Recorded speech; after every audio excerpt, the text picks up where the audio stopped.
Deux stars du cinéma, le réalisateur Martin Scorsese et l'actrice Cate Blanchett, ont lancé le 71e Festival de Cannes hier soir. Le premier depuis le séisme du scandale Harvey Weinstein qui a frappé l'industrie du cinéma. Cate Blanchett, à travers la fondation Time's Up, est une des figures de la lutte contre le harcèlement sexuel dans le cinéma.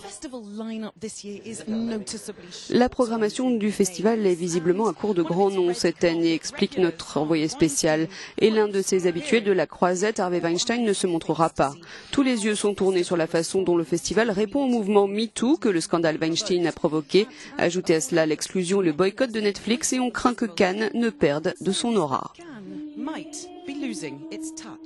Pour les critiques et ceux qui fréquentent régulièrement le festival, il y avait une attente par rapport à des réalisateurs comme Mike Leigh ou Paolo Sorrentino.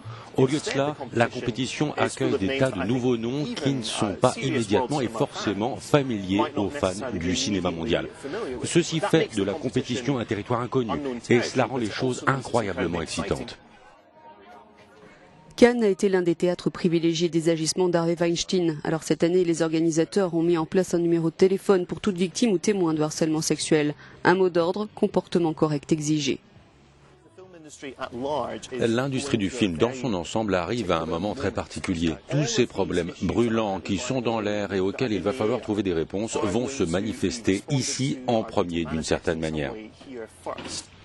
En attendant, le festival de Cannes aux résonances très politiques cette année a démarré avec la projection d'Everybody Knows d'Asghar Farhadi avec le couple star Penélope Cruz et Javier Bardem.